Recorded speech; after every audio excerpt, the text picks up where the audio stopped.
Welcome to My Spoonie Sisters, featuring stories from special guests dedicated to empowering those with chronic illness. Our goal? To connect people and provide the support and tools they need to live a better life. For those with chronic illness, our energy levels just fade faster. We must be more purposeful with the spoons allotted to us. So grab your coffee or tea, sister, and tune in as My Spoonie Sisters share stories of living with chronic illness. Hi, my Spoonie sisters. I'm your host, Gracefully Jen, and I have the pleasure of introducing to you today a new Spoonie sister of mine, and this is Rekha. Hi, how are you today? Hi, Jen. Thanks so much for having me. I'm so excited to be here and to be on this podcast of yours. Thank you so much. I just feel so honored that you're willing to do this. I know that it can be a little scary when you haven't done it before, but I'm so excited to have you here. Thank you. So do you mind telling us a little bit about yourself and why I reached out to you and begged you to be on here? So I'm Rekha, and I am 41 years old and living with lupus. Was diagnosed when I was 19 and have been living with the disease for 21 years. So been sick longer than I've been healthy. For fun facts, I guess I could say that I am married. I have 3 cats and I work as a public health consultant. That's pretty awesome. And I'm probably going to ask you questions about that later, but I want to dive in right now before I forget. Were you familiar with the term spoonie when you first found out about your illness? That's a great question. I was not. I had joined social media back in January of 2001 or 2021, sorry. And, was just looking at different lupus pages, chronic illness pages, and saw the term spoonie mentioned a lot of different times. And I was like, spoonie, like, what is that? Like, is it just me? Or like, should I be aware of this term? I don't know what it is. And so there actually a post was shared that was talking about what is a spoonie. And so, then I learned all of the background, who started the term, what it actually means, and, know what a spoonie is now, but, didn't know for the last 20 plus years and only really knew about it after joining social media about a year ago. So like me, was it one of those graphics where they show, like the one I saw was blue and it had some spoons on it and kind of described the allotment of energy? Was it kind of like one of those graphics? Yeah. Yep. And I think it's a genius idea that she had, but I also love how these graphics really just make more sense for people. And it's such a huge thing now. It's just circling around everywhere. You can't miss it at this point. Yeah. So you were diagnosed with lupus. Was that kind of a challenging thing, or did they figure it out pretty right off the bat? So I was diagnosed in 2001 in the summer. To give just a little bit of background, I was on a trip to India with my family for about a month. Coming back home in the airport, actually, during one of our layovers, became really sick, fatigue, nausea, just, really out of it. And I'm like one of those people where just I'm very like germophobic, like don't want to like touch really anything. I hardly use public restrooms, just like one of those people. And I was laying on the airport floor with like no hesitation, just that sick and not feeling well. So we got home safely and was sick for about a week with, fevers and just not feeling like myself. Didn't really think much of it. Just thought it was something that I caught while on our trip or in the airport or, somewhere during our travels. And then a week or so into getting over all of those symptoms, I developed sort of like it looked like a bug bite on my upper lip. And then, a bug bite, but also like kind of like a cold sore. And so I saw my primary care provider to, just get it checked out in case it was something more than that. I was told it was probably like a spider bite or something that, happened either while I was sleeping or, somehow happened.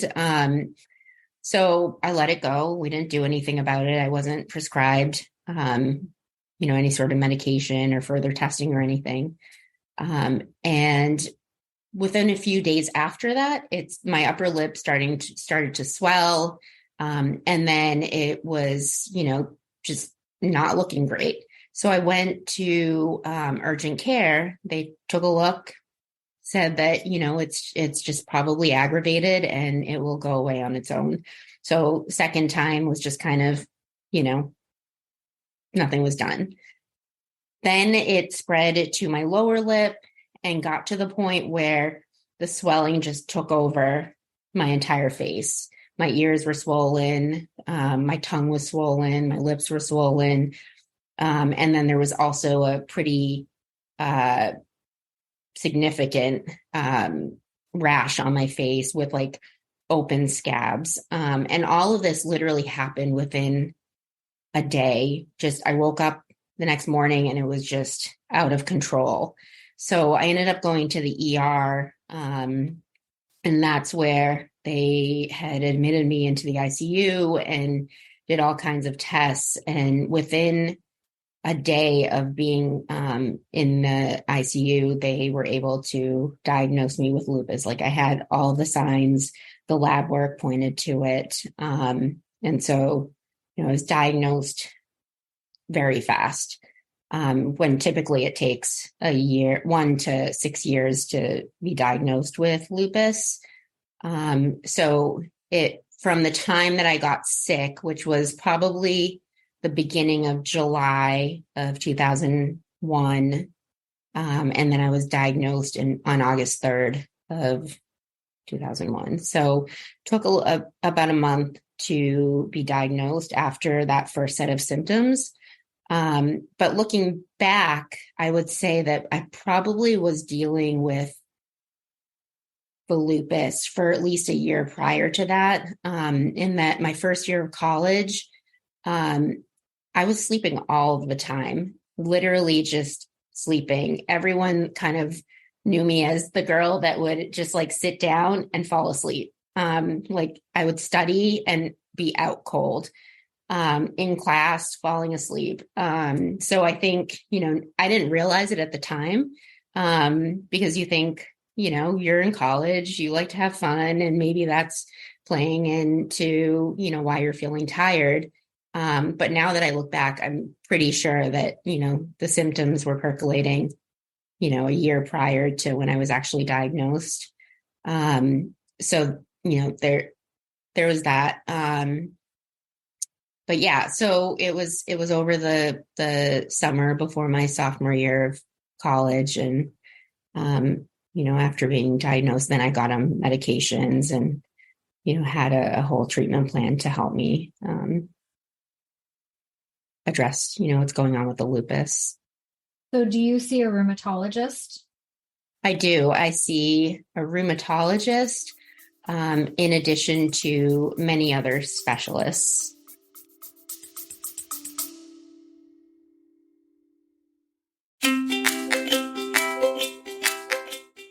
Calling all Spoonies. As a host of a chronic illness podcast, nothing lights up my day more than hearing from you, our incredible listeners.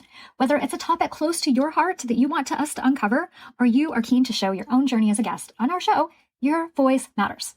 Living with chronic illness can often feel isolating, but through the power of podcasting, we can come together as a community to uplift, educate, and inspire one another. Your stories, insights, and questions drive the conversations we have and the topics we explore. So if there's something on your mind, a story that you are just itching to share, or a guest you'd love to hear from, don't hesitate to reach out. Your voice is not only welcomed here, but celebrated. Let's continue to amplify the voices of those living with chronic illnesses and create a space where everyone feels heard, supported, and empowered. Together, we are stronger.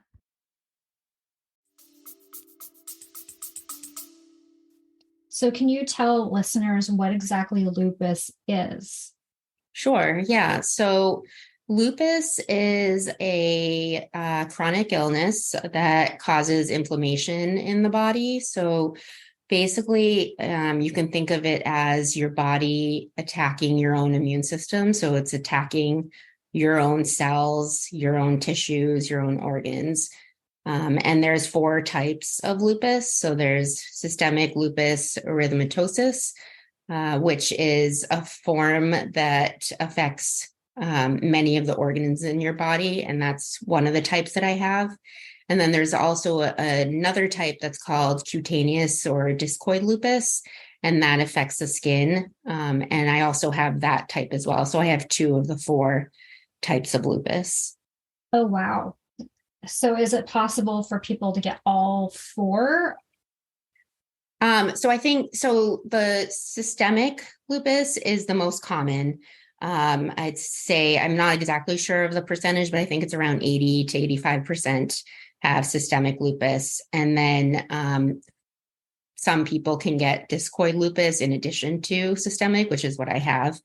And then the other 2, one is medication-induced lupus, and then there's another one that is neonatal. And so those 2 are less common, but can occur. So typically it would be the cutaneous and the systemic that would most commonly occur. Okay. And yeah, I've heard a little bit about the medically induced kind, and it sounds like once they figure out that someone's getting that, and it's usually from a medication, like example, I know somebody with rheumatoid arthritis, an infusion med they went on caused them to have this medically induced lupus. Once they take them off of it and their body adjusts back, boom, it's gone. Does that sound about right? Am I butchering that? Yeah, I don't have a lot of experience or know very much about medication-induced lupus, but I would assume that that's essentially how it works, that a particular medication causes lupus symptoms, but once you're off the medication for a certain period of time, that things hopefully go back to Right. normal. So with dealing with this, so obviously you've had it for a while. You're kind of probably used to what to watch out for, what to do to kind of keep yourself feeling pretty okay. Do you feel like your treatment plan has helped a lot? I do. I think that with lupus, it's tricky in that, while you can have, like, there are many people that have the form of lupus that I have, the type of lupus that I have, but all of our symptoms are different. And so each treatment plan is individualized to what your needs are. And I think to be able to identify what that treatment plan is an ongoing journey. It's not just, okay, yeah, you have this symptom, we'll give you this medication and you'll be better. That's not how it works. It's a lot of trial and error, figuring out what is or isn't going to work. And in my experience, I have been on quite a few different medications where it will work for a certain period of time and then it doesn't. And then you have to readjust things, based on how your body is reacting to, those medications. So it's a constant journey of just trying to figure out what's going to work best, but, knowing that there are going to need to be adjustments in doses or, changing medications, incorporating other types of treatments to, further complement the medications that you're receiving. So there's a lot to it, but I feel like, right now I'm in a pretty good place. We've found some medications that do seem to work, in addition to some other things that I'm doing for my health. And, it's just being open-minded and, kind of just figuring things out with your care team and, what's going to work with your lifestyle. Absolutely. And I think people need to recognize that so many of these autoimmune conditions, they kind of overlap. You can have multiple ones together, but you can also have ones that have very similar symptoms. And that's why sometimes it can be so hard to diagnose. And so, like you said, it can take, 1 to 6 years. And, like myself, when I was trying to figure out what was going on with me, they were like, oh, well, it could be lupus, it could be rheumatoid arthritis, or it could be this, or it could be that. And I just kind of left feeling defeated for my appointment because it's like, I got no answers. Okay, now what? But just like that overlap, the treatment plan can overlap a lot as well. So we're on a lot of similar medications. Right. Do you or have you had, wow, my mind just froze. Infusions. Have you been on infusions? I have been on infusions. So I was on Benlysta probably about 10 or so years ago for some hematologic issues, specifically anemia. So I was on it for about 8 months. And typically for Benlysta, you do need to be on it for a good amount of time to see if it's going to help. So we were on it or I was on it for 8 months and didn't notice a difference. So my doctor and I made the decision to come off of it. But I was getting that via infusion versus as a self-administered injection. And then back in 2021, I had received rituximab and got 2 doses of that, but had an awful side effect of that, which ultimately, I can certainly go into it if it's helpful for others, but it was a pretty bad reaction, and probably will never go on that infusion again.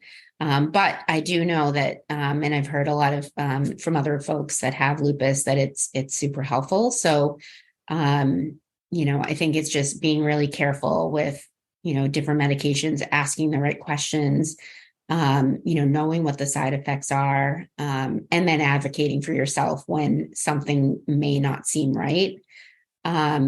So from my experience in June of 2021, I received the first dose of the rituximab. Things were fine for about the first week until I started experiencing symptoms, diarrhea being the main one, fevers, just some weird joint type issues where like literally I experienced lockjaw.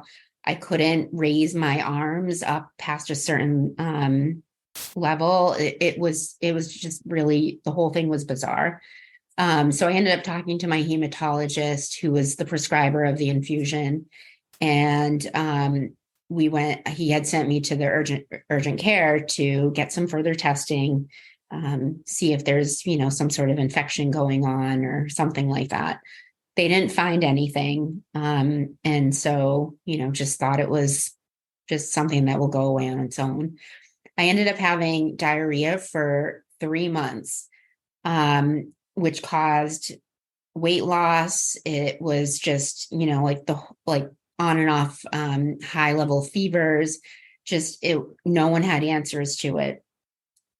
Then probably around September, I want to say, I started to notice in my left eye floaters, haziness, and honestly didn't really think much about it. I thought that I wear contacts, so I thought that, I scratched my cornea or something like that. Didn't go away for about 2 weeks. So figured, okay, I'm going to go see my ophthalmologist, just get things checked out, make sure, there's nothing wrong. Saw my ophthalmologist, and immediately he was like, this is really bad. Like, we need to send you to a retinal specialist now. So he ended up making a bunch of calls, was able to get me into a specialist right then and there, like literally within a half hour. So I saw the specialist, and she was horrified, and made calls to Mass Eye and Ear, which is the main, like they're the leaders of like eye care in Massachusetts. And so they referred me there, took me in, made a bed available. They were just awesome. And I ended up having to get retinal surgery. It was a lot. And for anyone that has gone through this procedure, basically have to lay with your head down for 9 days.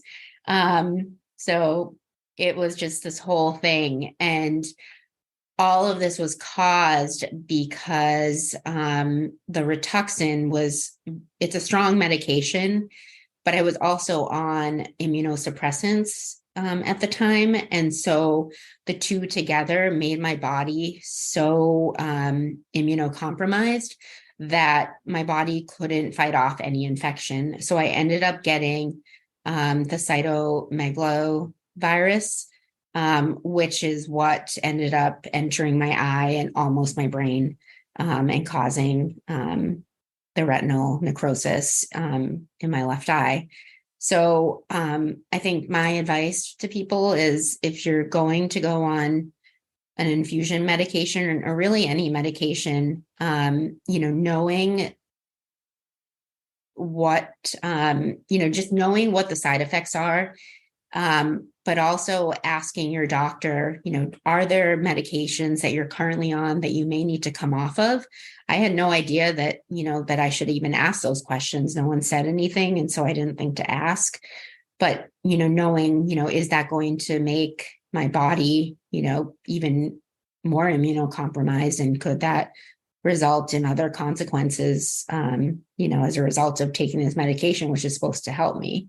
So asking those questions, and then not letting go, symptoms that may appear to go on for a long period of time.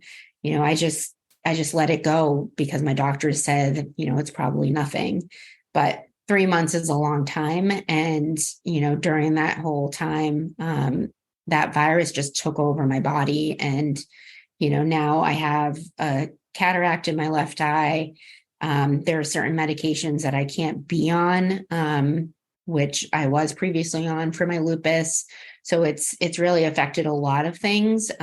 So, definitely if you're thinking about going on an infusion or any, medication, knowing what to ask your doctors, and, just really following up on any symptoms you may experience. I don't know if I could possibly agree with you anymore.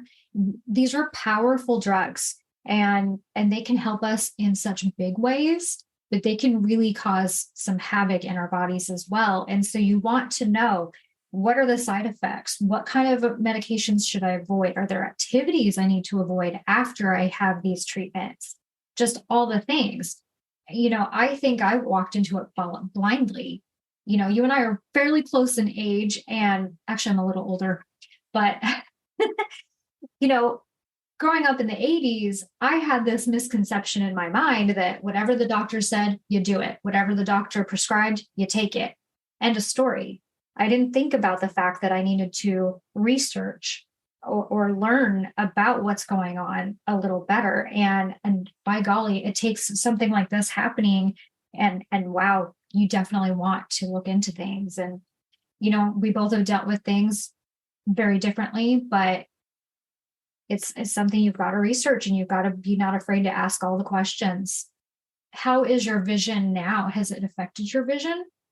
Yeah, so I have a cataract that's developed in my left eye. It does make driving at night a bit difficult. And then also just looking at a computer screen or even on the TV, just it makes it harder to read. Smaller font is basically the issue right now. We're putting off cataract surgery just for as long as possible because, just trying to avoid one more surgery. So, I mean, for the most part, I can do everything I need to do, but with some additional blurriness, basically. So I probably don't need to ask you this, but I will just in case, because I kind of feel like you've already given this advice. But what is your advice to a fellow Spoonie warrior going through things? I think that it's just knowing that, you're going to go through tough times, but you're going to learn from that too, and it's going to make you a stronger person in the end. It's going to be hard. This whole journey is difficult, regardless of what chronic illness you have. You're going to be tested along the way, but getting through that is going to make you a stronger person. And you just have to remember that it's temporary. You'll fight through it. You'll get through it, and you will become a stronger person, a better person. And yeah, you don't have a choice. It's what you have to do. Absolutely. All right. To go along with this discussion, what are the top 5 things that are in your Spoonie toolkit? So I would have to say it's a mix between like actual like physical things, and then there are things that are just important for my overall health. And so for physical things, I would say all things heat. So my heating pad, heating gloves, heated blanket. Right now I'm sitting, no one can see me, but I am sitting in a chair with an ottoman, and I actually use a car seat warmer on my chair because it's just an added heat. So all things heat. I love Dr. Arthritis. They have some really great heating pad options. So yeah, heat for sure. And then I love having a nice ice pack for those days when, you're feeling really hot and, your temperature is just not regulating properly. So, relief pack is a great option. I would say those 2 things are like my must-haves. And then for things that just are important to keep in mind, I would have to say that first off, having a really good care team, you know, find a team that's going to actually support you, advocate for you, will collaborate with you, will collaborate with the rest of the people that are on your care team. I think it really ultimately is what drives how you monitor and maintain your health. If you don't have a strong group of people that are supporting you, it's really hard. So I think that's key, and it takes a lot of work to find the right providers to be on your team. And some of it might include hard conversations where you just realize like that person is not the right person for you. And that's okay. Being able to let that person know that you can no longer see them and that you're going to need to find someone else. But ultimately being able to do what you need to do to have that strong backbone to help you manage, your condition. I would also say that, being able to be aware of how to track your health. So whether that means reviewing your labs, knowing what indicators are important to keep an eye on, monitoring those trends, and then being able to follow up with your care team to, find out more, like, why is this level off? What does that mean? What do I need to do to, ensure that we can get things back on track? Just being your biggest advocate to ensure that, your health is going in the right direction. I think a lot of times, we just kind of assume that the providers that we're seeing will be on top of this, but, also recognizing that they have huge caseloads and there's a lot going on. And ultimately, you have to be accountable for your own health and, just doing everything that you can to ensure that you're going to be okay. And sometimes that does mean having to keep track of your labs, having to make calls to your doctor and, talk through everything. As frustrating as it might be, we have to do that for our health. It's absolutely important. And I think it's okay to fire a doctor if they're not giving you the assistance or the listening that you need, if they're not explaining things to you well, because that's important. We need to know what's going on with our labs. And if we're new to this and it's not being explained well and we're not being listened to well, it's okay. It's a difficult conversation, right? Just like you said. Yeah. But we have to understand what's going on with ourselves, or we can't help ourselves as well. What are a few misconceptions about lupus that you might have originally believed to be true? I think the biggest one is that you find out that you have a chronic condition, a condition that is going to be with you for the rest of your life. And, then all of the what ifs come into play, right? Of, am I going to be able to have a career? Am I going to be able to get married? Can I have children?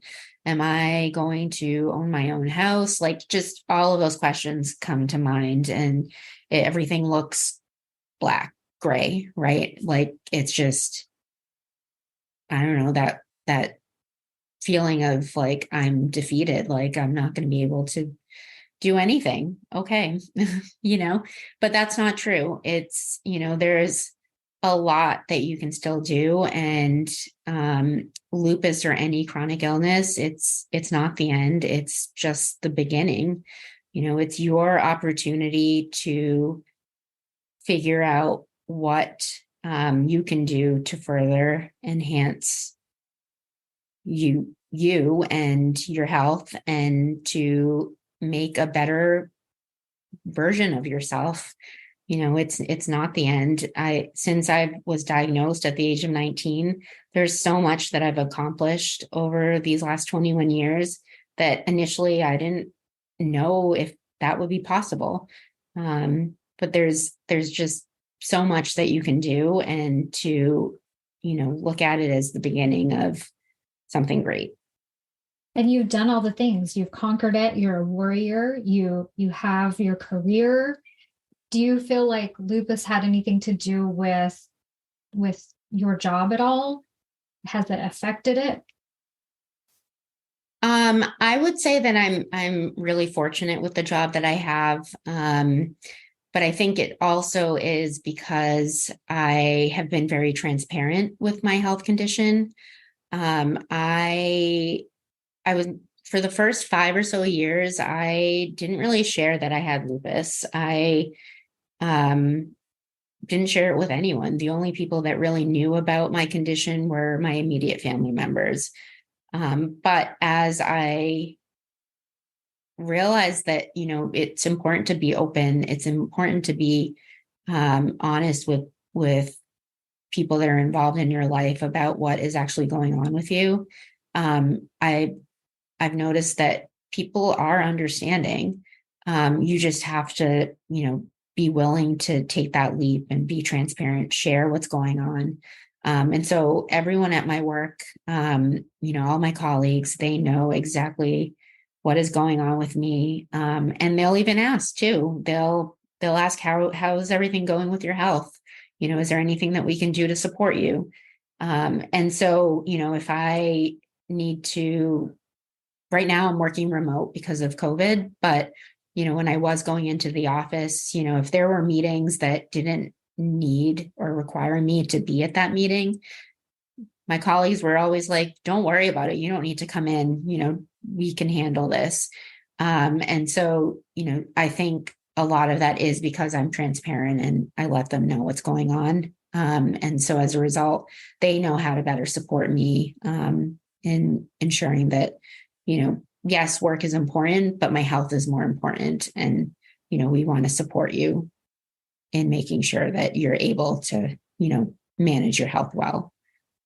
I think that's a sign of a really good place of work, right? People that are caring and understanding and checking in on you. I think that's incredible when people can find a career path and a place to work that is enabling with that. And it sounds like you have a great workplace. Yeah, they are incredible, and all of my colleagues are just awesome. And, more than colleagues, are my friends. I know that they're going to have my back no matter what. That's wonderful. Okay. I think we've covered so much, but I have one last really important question for you. If you wanted to give a shout out to a fellow Spoonie out there, a Spoonie sister, who would that be? Who is someone that really lifts you up and encourages you? Oh, I would say probably you. I mean, you've just been really friendly and awesome. Just reaching out to say hi, hello, how are you doing? From the very beginning when I joined social media. So like, it's awesome to, actually have someone, message you and just say, hey, what's up? How are you doing? I'm Jen, so I would say absolutely you. And then the other person, who's been really awesome is, Everyday Living with Lupus. Jerry, she's really great as well. Very supportive. Her posts are very informational. She too has lupus, and just all the information she shares is just really encouraging. So, those are the two that comes to mind. So, well, I feel incredibly honored to have made the list. I do have to say, I agree with you. I think we have the best community of people with just the biggest loving hearts. I mean, we've got people that send out happy mail and movement packages, and we'll just, send you a message and say, hey, how are you today? What can I do for you? How can I listen to you? It's amazing. So you can find every bit of information you need, but somebody that's absolutely caring about you at the same time. absolutely. Yes. So I encourage everyone, if you haven't already, dive in, get to know your fellow Spoonie sisters because they have so much to offer and to just really lift you up. Is there anything we haven't covered that you would like to bring up or mention? I don't think so. I think we've covered quite a bit, but I am always available if someone wants to talk or just want someone to listen. I'm always here, so feel free to reach out. And where can people find and follow you? My Instagram account name is at Living Lupus Together, and feel free to DM me or connect in whatever way works for you. Well, thank you so much for joining, and I hope I can have you again some other time to just chat and hopefully have some laughs along the way. But yeah, go check out Living Lupus Together, thriving one day at a time since 2001. And she loves to share experiences, strategies, hope, and laughter as well. So until next time, don't forget your spoon.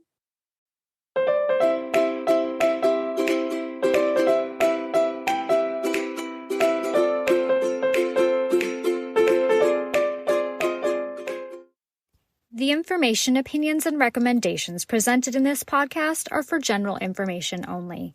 Consult your own physician for any medical issues that you may be having. The information should not be taken as a replacement for medical, clinical, professional advice, diagnoses, or medical intervention.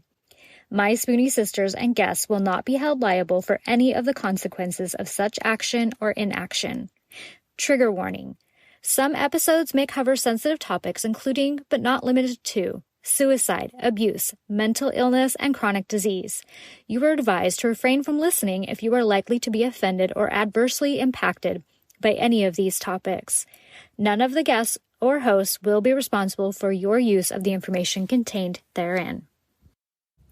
Life is not merely to be alive, but to be well. Living a life with a chronic illness is best described with one word: unpredictable. Be Well's products are designed to make the unpredictable easier to deal with. Back when I was getting my infusions, I would have loved to have their adult zip hoodie. They even have one in pink. They also have everything from one-day pill holders to urgency buckets. So remember, they want to make your life a little easier. So be sure to check out Be Well.